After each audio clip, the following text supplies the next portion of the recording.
When I arrived at my granddaughter's award ceremony, the usher said, "Family seating is full." I didn't expect those words to sting the way they did. Not because I didn't have a ticket. Not because I was late. But because I knew, without anyone saying it out loud, that the seat had been taken on purpose. The auditorium was already buzzing when I arrived, parents dressed in pressed suits, mothers fixing collars and smoothing hair, grandparents clutching small bouquets and cameras.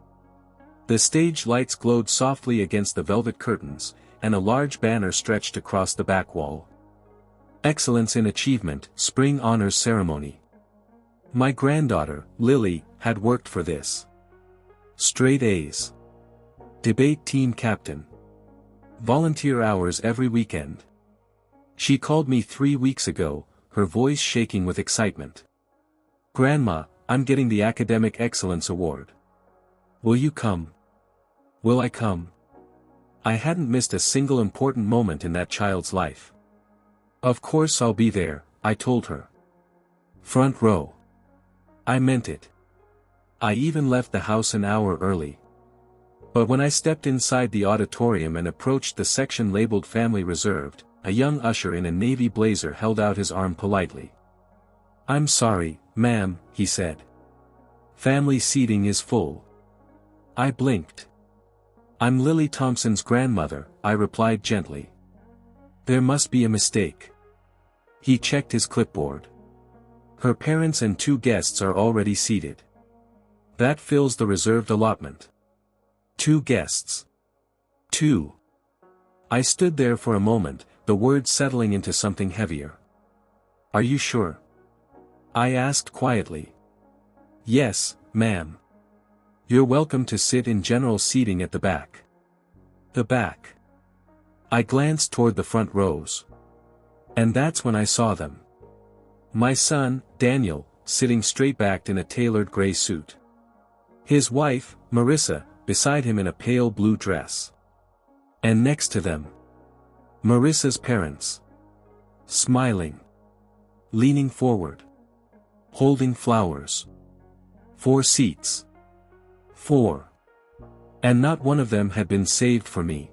I felt something cold move through my chest. Not anger. Not yet. Recognition. This wasn't an accident. It was placement. I thanked the usher and made my way toward the back of the auditorium, each step quieter than the last. The general seating was nearly full too. I found a spot along the aisle, far enough that the stage looked smaller, distant. But close enough that I could still see Lily. She was sitting with the other award recipients, her dark curls pinned neatly back, her hands folded tightly in her lap. She scanned the audience once, twice. Looking. For me. Our eyes met briefly. Her face brightened, then flickered with confusion. Because she couldn't see me clearly from that distance. I gave her a small wave anyway.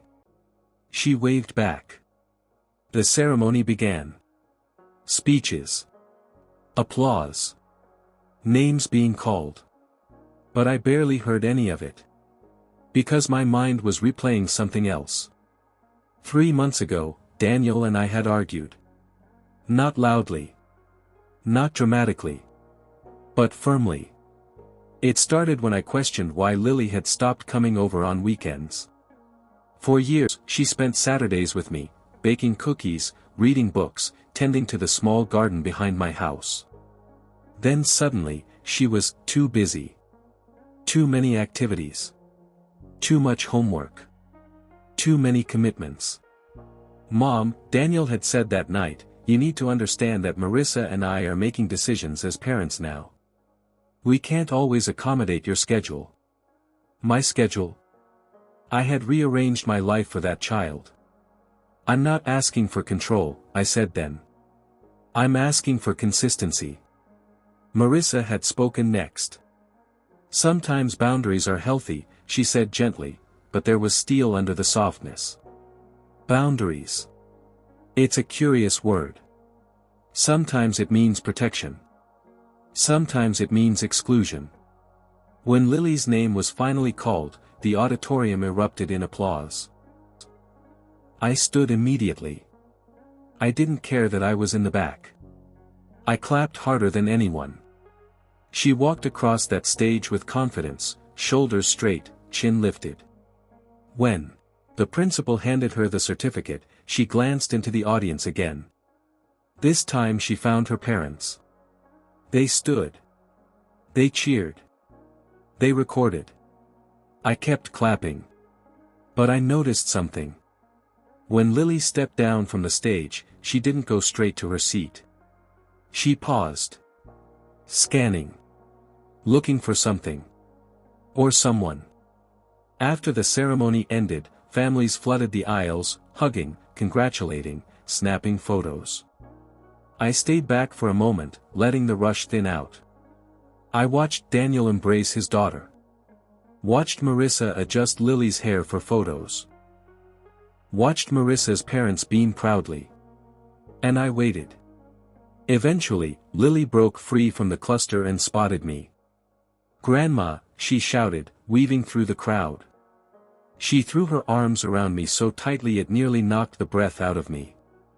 "You came." "Of course I did," I whispered into her hair. Her voice lowered. "Why weren't you in the front?" I hesitated. "I was comfortable where I was," I said.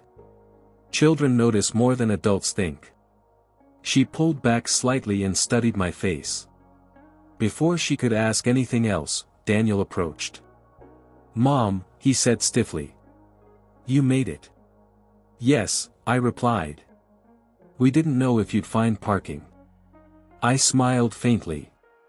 "I arrived early." There was an awkward pause. Marissa joined us, her expression carefully neutral. "We only had 4 reserved seats," she said before I could ask. "School policy." "I understand," I said. And I did. Policy wasn't the issue. Priority was. Marissa's parents stood just behind them, holding the flowers. They offered polite nods. "Congratulations, Lily," I said, handing her the small velvet box I had brought. Her eyes widened. "Grandma, you didn't have to." "I wanted to." Inside was a delicate silver bracelet engraved with the words, "Earned, not given." She hugged me again. For a moment, the noise of the auditorium faded. And then Daniel said something that settled heavily between us. "Next time, Mom, just let us handle these things." "Next time." I met his eyes. "I'm not trying to handle anything," I replied calmly. "I'm trying to show up." The words lingered. Because showing up shouldn't require permission. As I walked back to my car later that evening, I realized something quietly painful. This wasn't about a seat. It wasn't about flowers. It wasn't about a ceremony. It was about being gradually repositioned. Shifted from essential to optional. From foundation to footnote. And no one had said it out loud. But I felt it. Deeply. What Daniel didn't know. What Marissa didn't know. Was that I had sacrificed more than weekends for that family. 10 years ago, when Daniel's business nearly collapsed, I had taken out a second mortgage on my home to help him stabilize. No one outside this family knew. Not even Lily. I never brought it up. Because love, to me, was quiet support. Not leverage. But sitting in the back row that night, watching strangers occupy the seats meant for family, I realized something had shifted. And if I didn't address it carefully, respectfully, I would slowly disappear from my own granddaughter's life. Not through confrontation, but through quiet replacement. And I wasn't ready for that. Not without a conversation. Not without clarity. Because if there's one thing I've learned in 72 years, it's this. You don't lose your place in a family overnight. You lose it one unspoken moment at a time. And tonight was the first one I refused to ignore. I didn't call Daniel that night. I didn't send a message. I didn't post photos. I went home, took off my shoes, and sat in the quiet living room where Lily used to spend her Saturdays. The house still carried traces of her: colored pencils in a glass jar, a half-finished puzzle under the coffee table, a small pink sweater she forgot last winter and insisted I keep, just in case. I picked up that sweater and held it for a moment longer than necessary. This wasn't about pride. It was about pattern. And patterns tell the truth long before people do.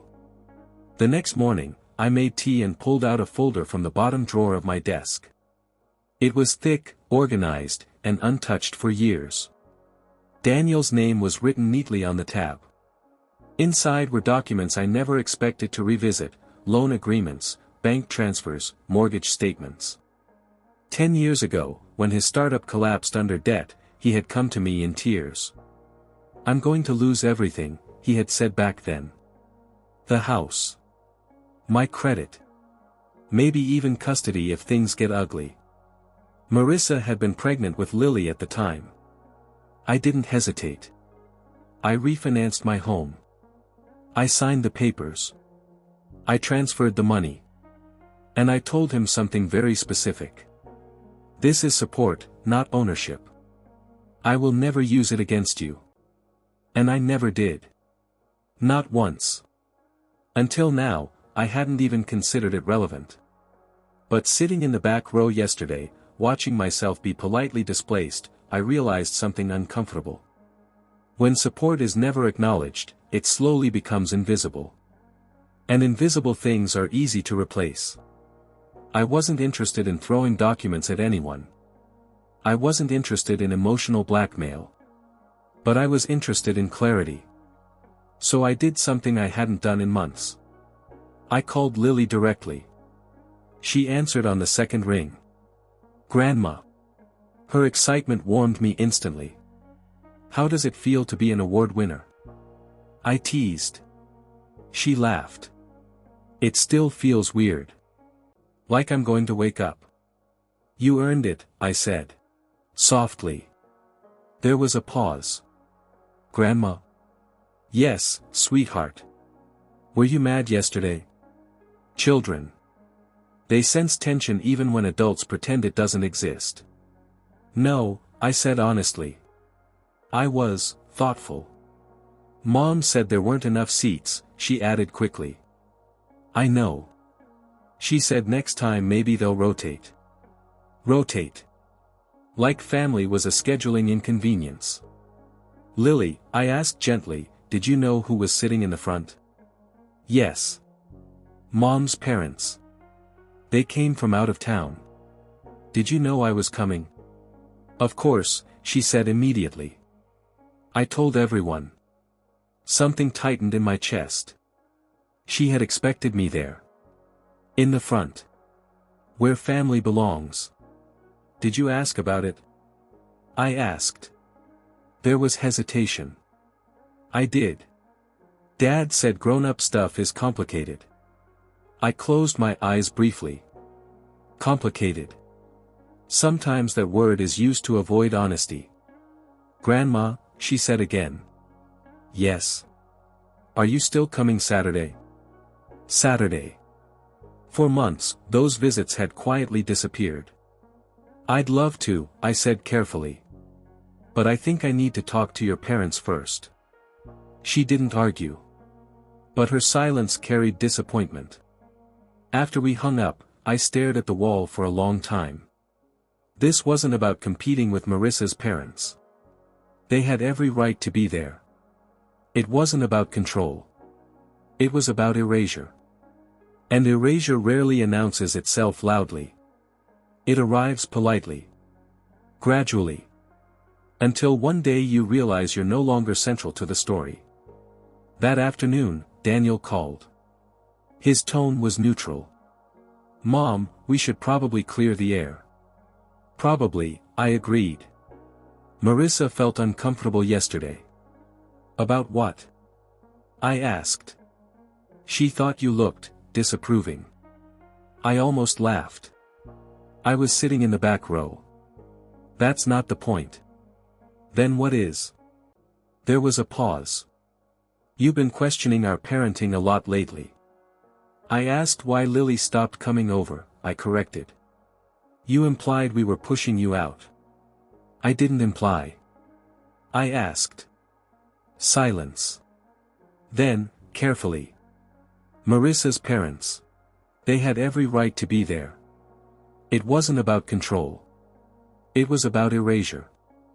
And erasure rarely announces itself loudly. It arrives politely.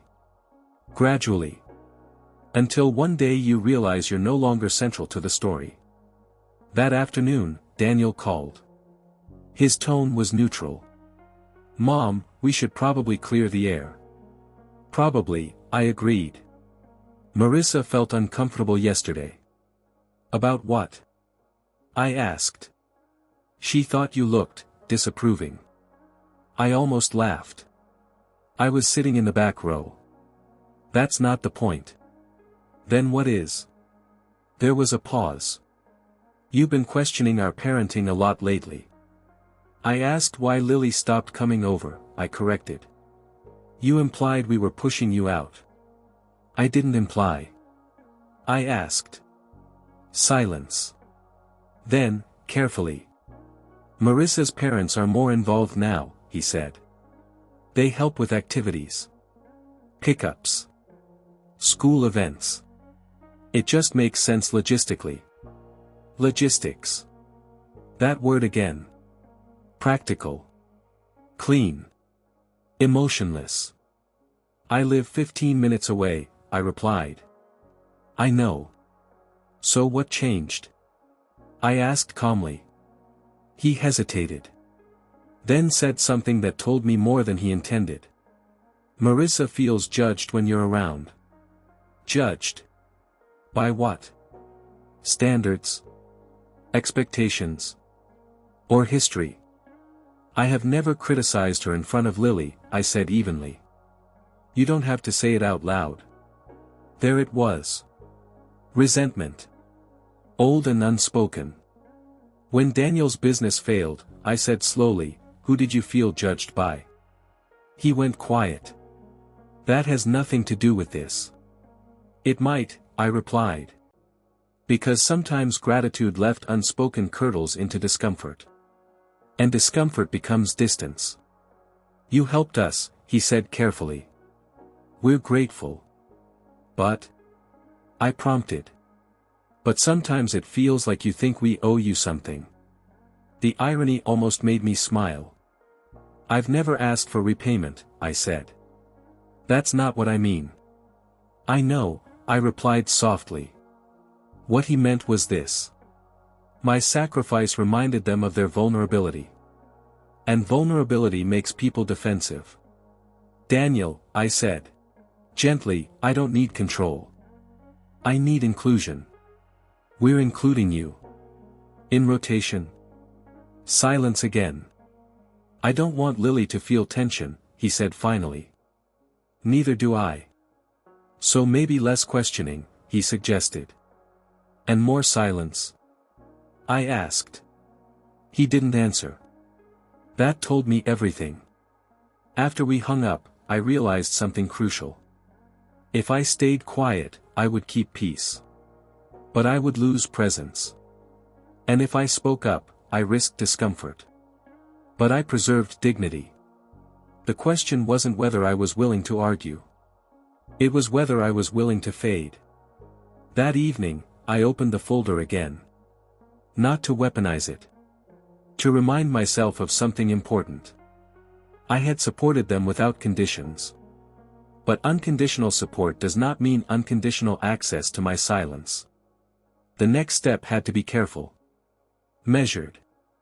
Not emotional. Because this wasn't about winning. It was about positioning. If they wanted structure and boundaries, then I would introduce some of my own. And this time, they wouldn't be based on sacrifice. They would be based on respect. The following morning, I requested a family dinner. Not casual. Not rushed. Structured. Daniel agreed reluctantly. Marissa said little. But I knew one thing with certainty. The conversation we were about to have would determine whether I remained a meaningful presence in my granddaughter's life, or a polite background figure invited only when convenient. And I had already decided something quietly powerful. I would no longer compete for a seat. If they wanted me in this family, they would make room. Dinner was set for Thursday at 6. I arrived at 5:58. Not early enough to seem eager. Not late enough to seem careless. Marissa opened the door. Her smile was polite, carefully measured. "Hi," she said. "Hi, Marissa." The house smelled like rosemary chicken. Lily's backpack sat by the stairs. A pair of sneakers lay kicked off in the hallway. Normal. That was the unsettling part. Everything looked normal. Daniel appeared from the kitchen, wiping his hands on a towel. "Mom." "Daniel." We didn't hug. That detail did not escape me. Lily came running from the living room. "Grandma." That hug was real. Tight. Immediate. Unfiltered. I held her longer than usual. "How was school today?" I asked. "I got an A on my math quiz," she announced proudly. "I'm not surprised." Marissa cleared her throat gently. "Lily, why don't you finish your homework upstairs while we eat?" Lily froze. She looked at me. Then at her parents. Then back at me. "It's okay," I said softly. "We'll talk after." She nodded slowly and disappeared up the stairs. And just like that, the air shifted. We sat at the table. Plates served. Water poured. No one touched their food. Daniel started. "So. We're here." "Yes," I replied calmly. "We are." Marissa folded her hands neatly in front of her. "I think we all want what's best for Lily." "That's not in question," I said. Daniel exhaled. "Then what is in question?" "Consistency," I answered. "Clarity. Position." Marissa's eyebrows lifted slightly. "Position?" "Yes." Daniel leaned back. "Mom, this isn't a board meeting." "No," I agreed. "It's more important." Silence. I didn't rush to fill it. "I felt dismissed at the ceremony," I said evenly. Not because I wasn't in the front row, but because no one thought to discuss it with me. Marissa responded first. "My parents flew in." "I understand. They rarely get to attend these things." "I understand that too." Daniel rubbed his temple. "So what's the problem?" "The problem," I said, "is that Lily expected me in that front row." Neither of them spoke. "She told everyone I'd be there." Marissa shifted slightly. "We assumed you'd understand." "And I would have," I replied. "If someone had said, 'We're tight on seats. Can we talk about it?'" Daniel frowned. "It was just seating." "No," I said quietly. "It wasn't." That landed heavier than expected. Marissa's tone sharpened slightly. "It feels like everything becomes symbolic with you."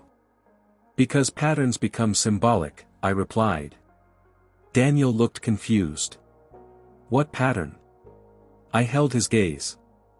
"Saturday visits quietly stopping." "That was scheduling," Marissa said quickly. "School pickups no longer offered."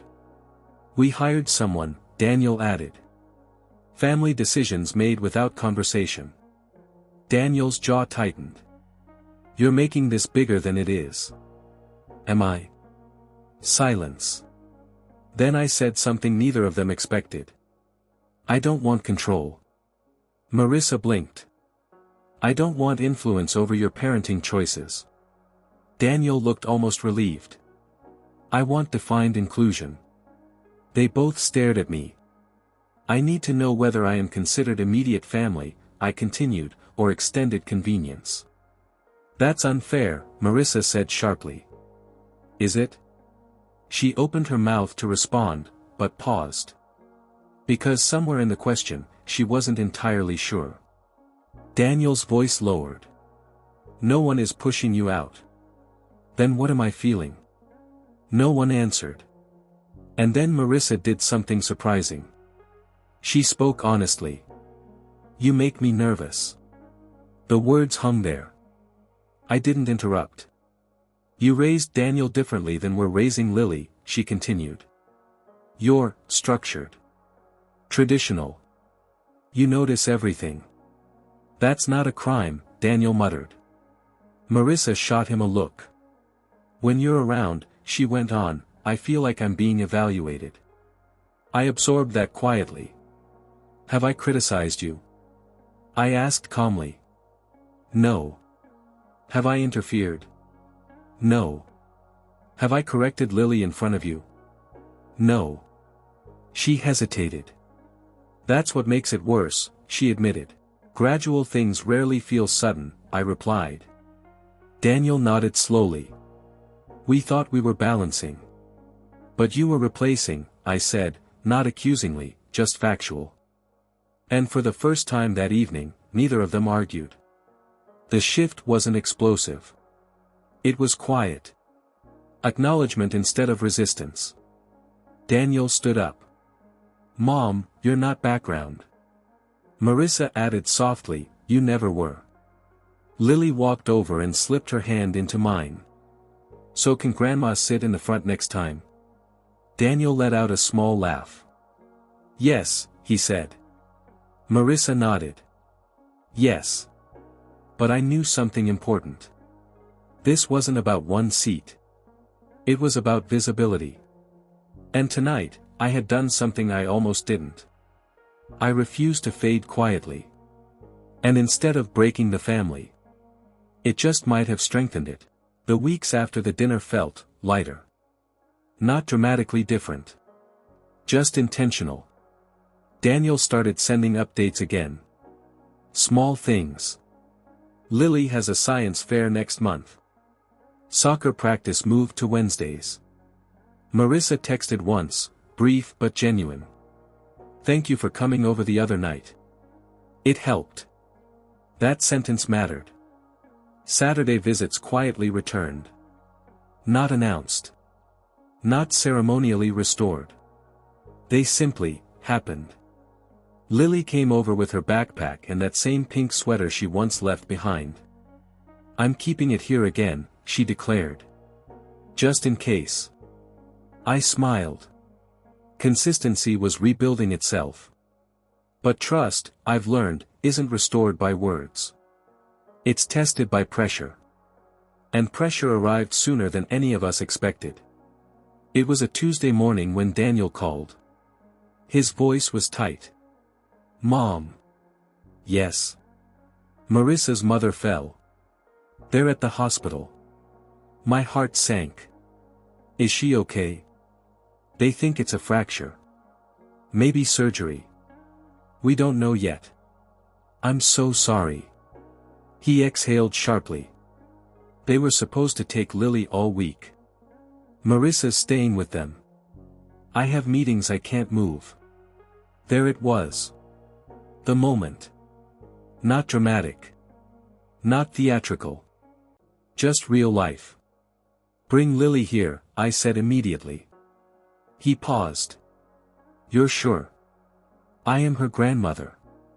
15 minutes later, Lily stood in my kitchen again, confused but calm. Is Nana okay? She asked. She will be, I assured her.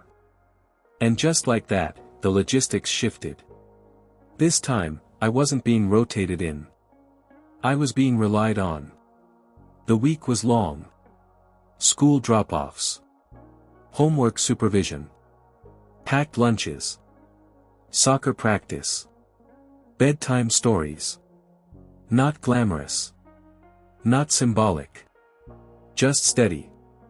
On Thursday evening, Lily crawled into the couch beside me. Grandma? Yes. You're good at emergencies. I laughed softly. Why? Because you don't panic. Children notice everything.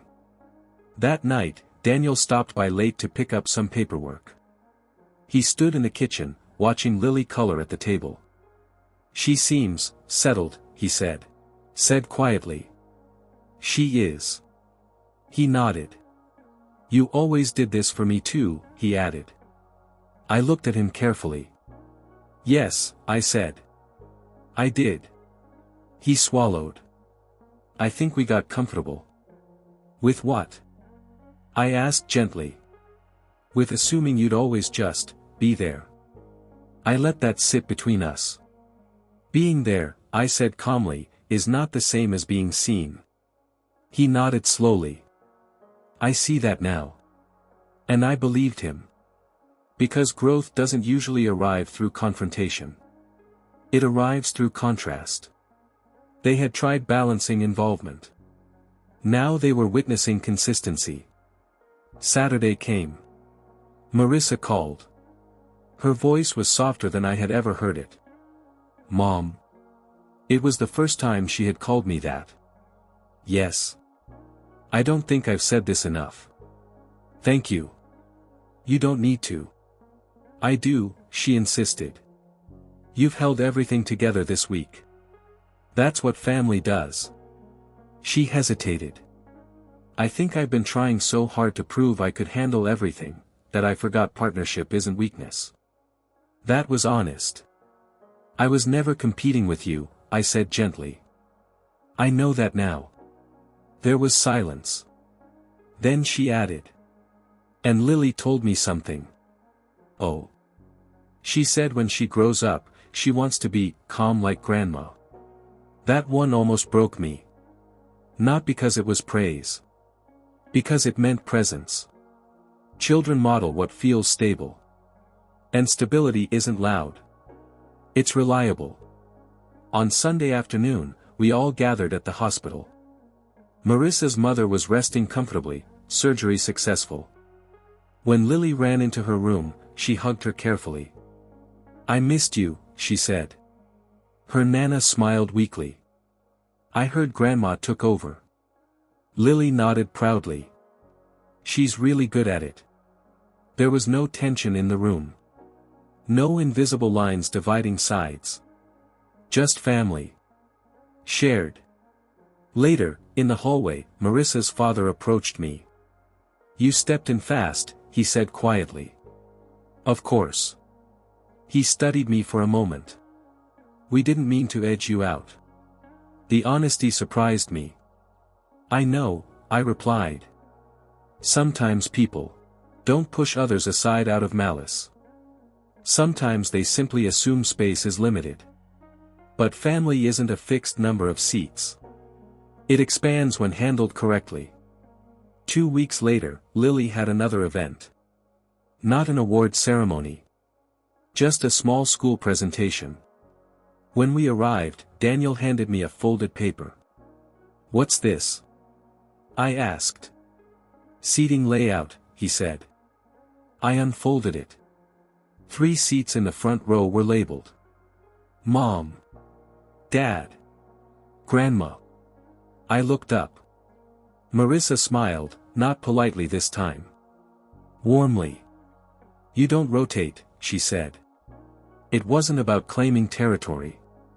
It wasn't about reminding them of old sacrifices. It was about something simpler. They had learned the difference between assistance and anchor. And anchors don't demand position. They earn it quietly. That day, when Lily stepped onto the stage, she looked at the front row. She saw all of us. And she smiled wider than before. Because children don't count seats. They count certainty. And this time, there was no question where I belonged. The inheritance conversation didn't begin with drama. It began with paperwork.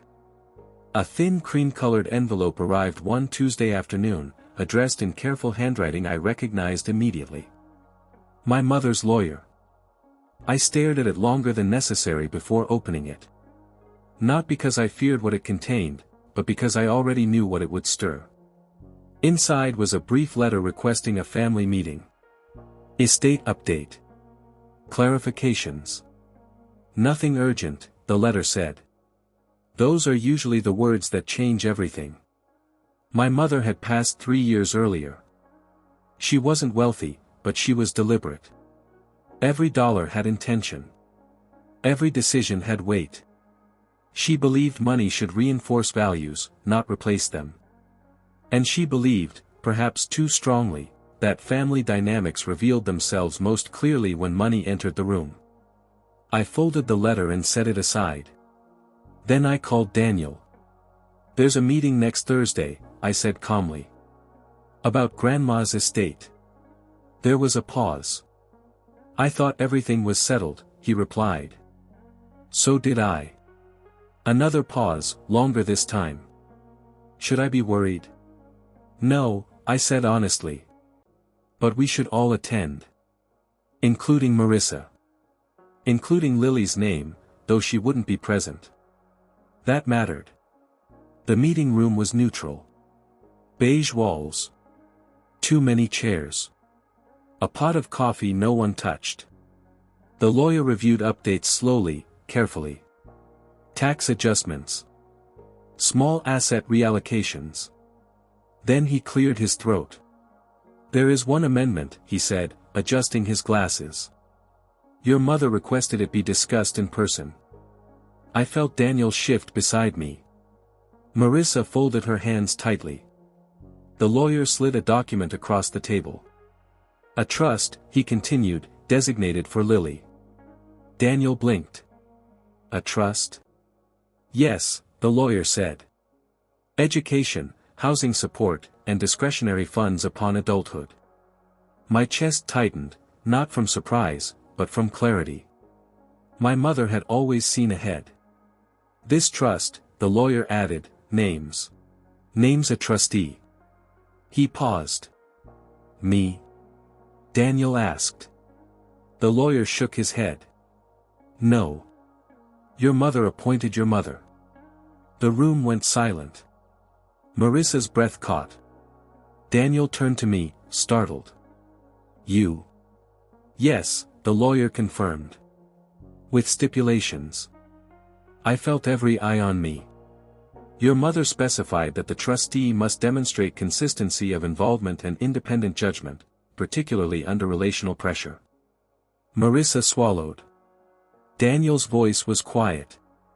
"That sounds deliberate." "It was," the lawyer replied. "Your mother was very clear." The meeting ended politely. No raised voices. No accusations. But the tension followed us into the parking lot. Daniel finally spoke. "She didn't trust me?" he asked. I turned to him. "She trusted you to be Lily's father," I said gently. "She trusted me to protect her future." Marissa didn't speak at all. Not until we were halfway home. "I'm not upset," she said quietly. "Just surprised." "Why?" Daniel asked. "Because I thought control came with loudness," she admitted. "But this wasn't loud at all." She glanced at me. It was observant. That was true. My mother had never intervened dramatically. She watched. She waited. And when the time came, she acted. That night, I couldn't sleep. Not because of the responsibility. But because of what it represented. This wasn't about money. It was about trust across generations. About who shows up without being asked. About who holds space without demanding it. The next morning, Marissa knocked on my door. "I brought coffee," she said. We sat at the table. "I want to say something clearly," she began. "I don't see this as you having power over us." I nodded. "I see it as backup," she continued. "A safety net Lily doesn't even know she has." I smiled faintly. "That's exactly what your grandmother wanted," I said. Marissa exhaled. "I think I misunderstood you from the beginning," she admitted. "I thought boundaries meant distance." "And now?" I asked. "I think boundaries mean clarity," she said.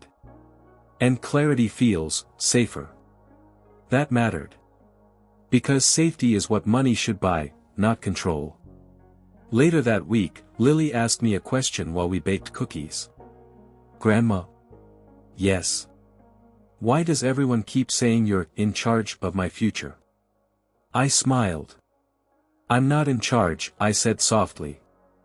I'm just holding it for you until you're ready. She considered that. Like when you hold my bike while I learn to ride?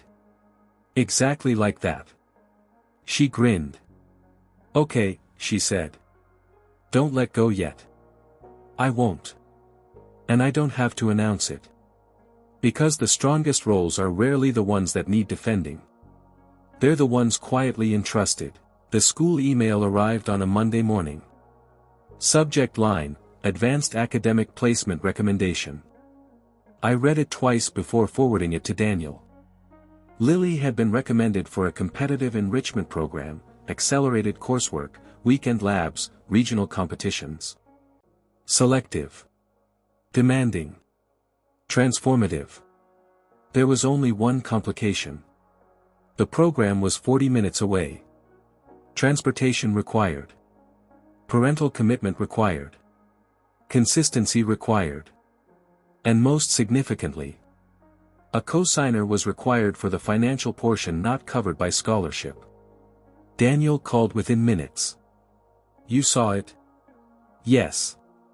They think she qualifies. She does, I said calmly. He hesitated. It's a big commitment. Yes, I agreed.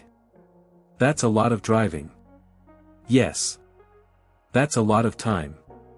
Yes. He exhaled. I don't know if we can manage it.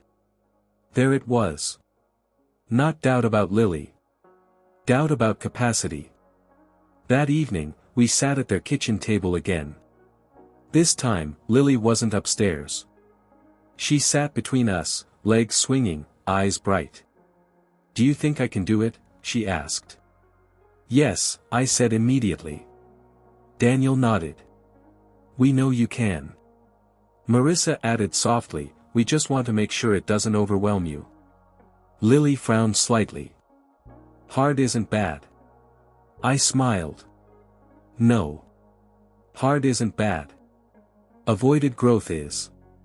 After she went to her room, the real conversation began. Daniel leaned back in his chair. The schedule alone is intense. Saturdays 8 a.m. labs. I'm available, I said simply. Both of them looked at me. I can drive her, I continued. Every week. That's a lot to ask, Marissa said. I'm not being asked. Daniel's voice lowered. There's also the funding portion. I'm aware. He met my eyes. We can cover it, he said carefully. It'll just stretch things. I'm not offering money, I replied evenly. They both blinked. I'm offering structure. That landed. I will not blur roles, I continued. You are her parents.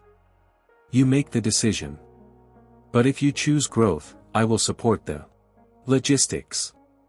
Marissa studied me. You really believe she should do this? I believe she should not shrink to fit convenience. Silence. Then Daniel asked the question that mattered. Are we capable of sustaining it? That wasn't about driving. It wasn't about tuition. It was about follow-through. Yes, I said firmly. If we act as a unit. The decision came 2 days later. They enrolled her. The first Saturday arrived cold and early. 7:15 a.m. I stood in their driveway, thermos in hand. Daniel opened the door. You didn't have to be this early. Yes, I did, I replied. Lily bounded out behind him, backpack bigger than usual. Nervous? I asked. A little. Good, I said. That means it matters. The drive was quiet at first. Then she asked, what if I'm not the smartest one there? You won't be, I said calmly. She blinked. I won't. No. And that's the point. She thought about that. Oh. Growth begins when comparison ends. Weeks passed. Early mornings. Long drives. Coffee refills. Spelling words practiced in the car. Science theories debated at red lights. Daniel and Marissa adjusted their schedules too. Homework oversight became sharper. Screen time became structured. Dinner conversations deepened. This wasn't just Lily growing. It was all of us. One evening, after a particularly long lab session, Lily fell asleep in the back seat on the drive home. Daniel met us at the curb.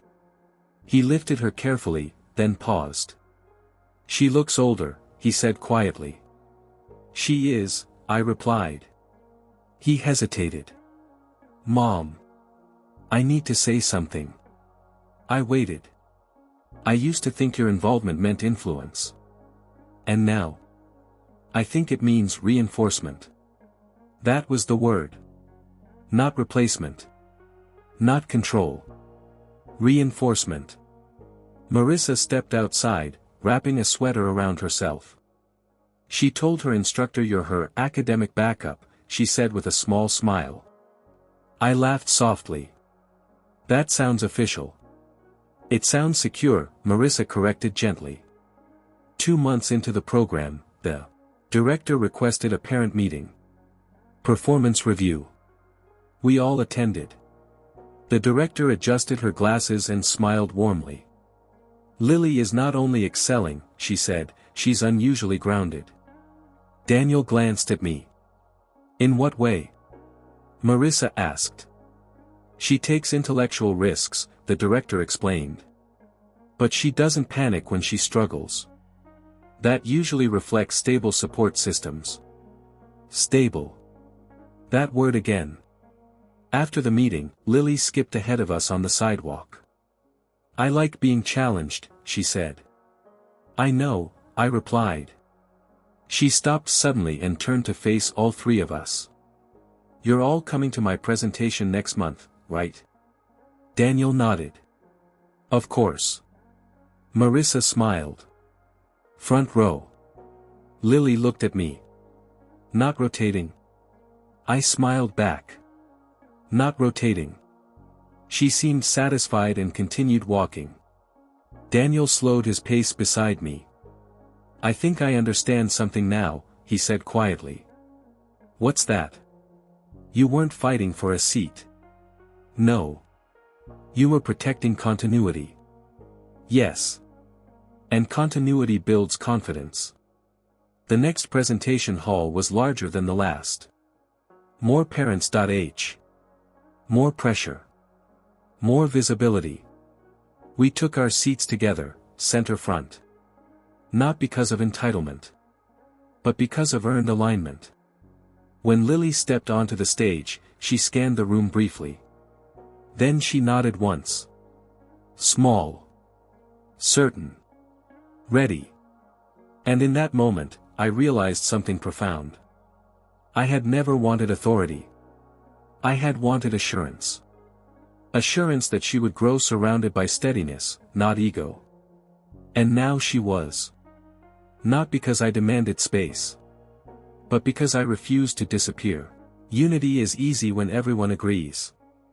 It's tested when they don't. The conflict arrived quietly, through a recommendation letter. Lily's program director requested a long-term academic planning meeting. Acceleration. Private academy consideration. Early high school credit pathways. Ambitious words for a 10-year-old. We gathered in the counselor's office on a Thursday afternoon. Charts spread across the desk. Projected trajectories. Potential scholarships. National competitions. The counselor smiled. Lily has the aptitude to move 2 grade levels ahead within 3 years. Daniel blinked. 2. Yes. Marissa's hand tightened around her notebook. I remained still. Acceleration is powerful. It is also disruptive. What would that mean socially? Marissa asked. The counselor nodded. That's the usual concern. After an hour of discussion, we left with folders and heavy thoughts. In the parking lot, the disagreement surfaced. I don't like it, Marissa said immediately. Daniel frowned. Why? She's 10. She's capable. That's not the same thing. Daniel turned to me. What do you think? There it was. The pivot point. In the past, that question might have felt like authority being handed to me. Now it felt like responsibility being shared. I think, I said carefully, that speed should never outrun stability. Daniel frowned slightly. Marissa looked at me, surprised. You don't think she should accelerate? Daniel asked. I think she should grow, I replied. But growth has dimensions. We drove home in thoughtful silence. That evening, Lily sat at the kitchen counter swinging her legs. Did they say I can skip grades? She asked. They said it's possible, Daniel replied. Her eyes widened. That sounds cool. Does it? Marissa asked gently. Yeah. I'd be ahead. I crouched beside her. Ahead of what? I asked softly. She paused. I don't know. Just, ahead. Children absorb adult language without context. Later that night, the three of us sat at the table again. Not tense. But divided. Daniel leaned forward. She's bored sometimes. You've seen it. Yes, I acknowledged. She thrives on challenge. She does. So why slow her down? I'm not suggesting slowing, I said calmly. I'm suggesting layering. Marissa looked between us. What does that mean? It means intellectual acceleration without social displacement. Daniel shook his head. That's not an option they offered. Not directly, I said. But structures can be negotiated. He studied me. You think we should push back? I think we should ask better questions. Marissa's shoulders eased slightly. What kind of questions? Mentorship instead of grade skipping, I suggested. Advanced modules without full transfer. Leadership roles within her current cohort. Daniel considered it. So she stretches, but stays anchored. Yes. Marissa exhaled slowly. That feels balanced. Daniel leaned back. I was afraid saying no meant holding her back. Saying yes too fast can do the same, I replied. Silence settled, not tense this time, but reflective. The following week, we returned to the counselor together. Not as fragmented opinions. As a unified front with structured proposals. Daniel asked about hybrid pathways. Marissa asked about emotional benchmarks. I asked about longitudinal data on social adjustment. The counselor blinked slightly. You've clearly thought this through. Yes, Daniel said firmly. We have. By the end of the meeting, a new plan was outlined. Advanced coursework. Mentorship with older students. Summer intensives. But no immediate grade skip. When we walked out, Marissa squeezed my hand briefly. Thank you, she whispered. For what? For not taking over. I smiled faintly. I don't need to take over to contribute. Daniel overheard.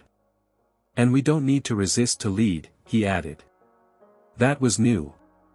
That Saturday morning, during the usual drive to the lab, Lily stared out the window. So I'm not skipping grades, she asked. Not right now, I said. Did I fail something? I pulled into the parking lot and turned off the engine.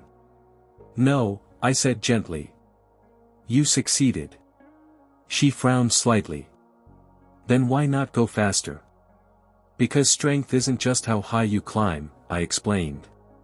It's how steady you stand. She thought about that. So I get harder work but stay with my friends? Yes. Her expression shifted. Oh. That's actually better. Children adapt quickly when clarity replaces assumption. She hopped out of the car. Don't let them change their minds, she called playfully. I laughed. We won't. Later that evening, Daniel lingered after dinner. You know, he said quietly, a year ago I would have either fought you or deferred to you. And now? I asked. Now it feels like collaboration. That word meant more than agreement. It meant trust without insecurity. Marissa joined us. I used to think your calm meant judgment, she admitted. And now? I think it means long-term vision. Perhaps. Or perhaps it simply meant I had learned something they were only beginning to understand. Family leadership is not about dominance. It is about durability.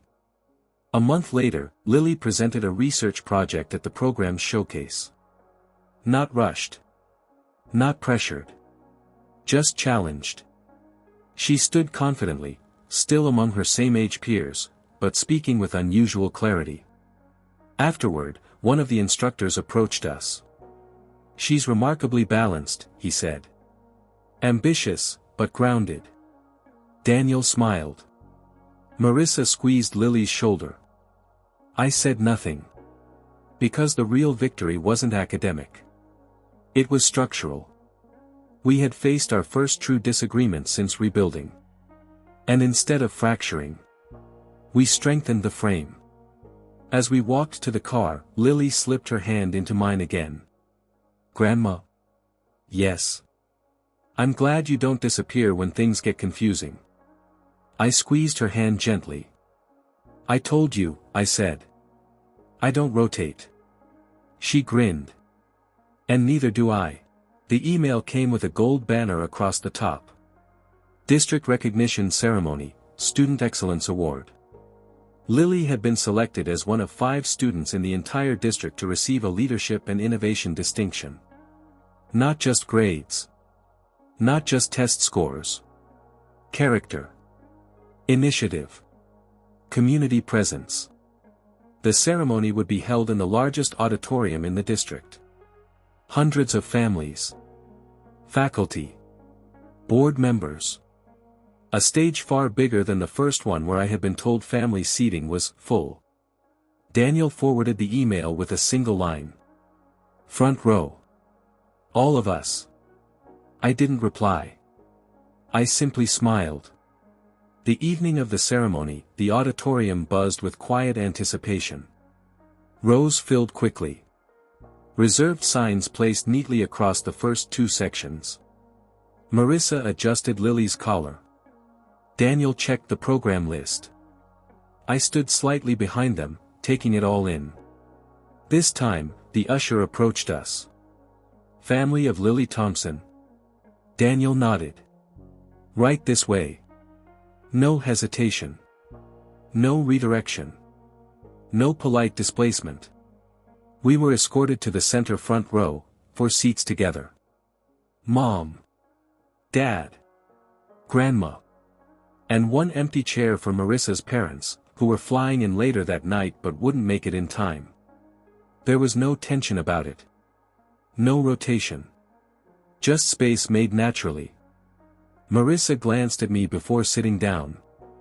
I'm glad you're here, she said quietly. So am I replied. And it felt uncomplicated. When Lily's name was called, the applause was stronger than expected. She walked confidently across the stage. Balanced. Composed. Bright without arrogance. The board president shook her hand. Then something unexpected happened.